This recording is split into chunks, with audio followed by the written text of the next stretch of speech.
বলছি পশ্চিমবাংলায় পূর্ব বর্ধমান, আমি দীপু মণ্ডল বলছি। তাহলে কি বাউরি কি কোনো উল্লেখ নেই বাউরির স্বজাতি?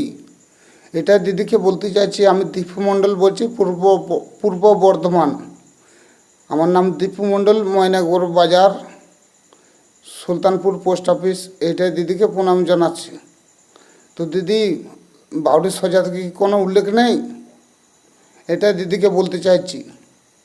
অন্যান্য স্বজাতির তো বহু কিছু করে দিচ্ছে, আমারও এখনও পর্যন্ত মাটির বাড়ি।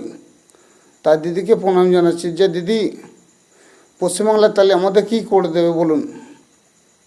হ্যাঁ, বাউরির স্বজাতির কি কোনো উল্লেখ নেই বলুন? এইটাই আমি এটা জোরহাত করে দিদিকে বলতে চাইছি। আমার নাম দীপু মণ্ডল, পূর্ব বর্ধমান। হ্যাঁ, তো দিদিকে আমি যথেষ্ট যে কোনো জায়গাতে মিটিং হলে, আমি যে কোনো অন্য অন্য যে কাজ হয় দিদির দিক দিয়ে, আমি পতাকা বলো মারতে, আমি যে কোনো দিক দিয়ে বলো আমি যাই, রাতে দিনে দিদির কাজ করে যাই। তো দিদিকে মন খুলে বলতে চাইছি না, তাই আজকে আমি একটা পুরনো মোবাইল নিয়ে দিদিকে বলতে চাইছি। হ্যাঁ, আমার মোবাইলটা খুব পুরনো। হ্যাঁ, তাই দিদিকে বলতে চাইছি যে দিদি, এইরকম আমার খুব মোবাইলটা পুরনো, তো কী বলবো, কেউ কিনে দেবে বলো? কেউ কিনে দেবে না। যখন দেখবি খিদেই মরে যাবে, কেউ দেবে না। আজ মমতা দিদি বলল, আমি একটাই শুনতে পেলাম না যে কোনো বাউরি স্বজাতির কোনো উল্লেখ রইল। তাই আমার খুব দুঃখিত হল, আমি বাউরি স্বজাতি হয়ে বললাম, বা অন্যান্য সমস্ত জাতের উল্লেখ হলো। তা দিদিকে প্রণাম জানাচ্ছি। দিদি, তুমি যাক ভালোই করেছো, উন্নতি করেছো, আরই করেছো।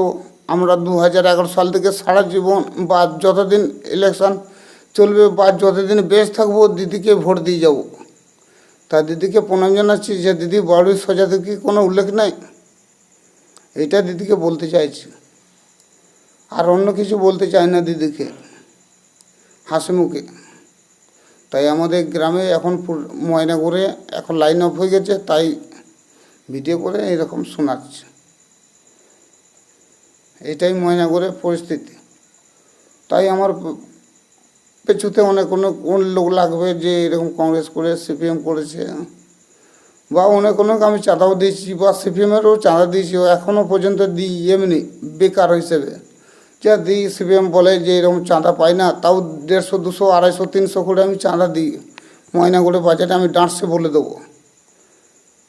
এইটাই দিদিকে প্রণাম বলছি।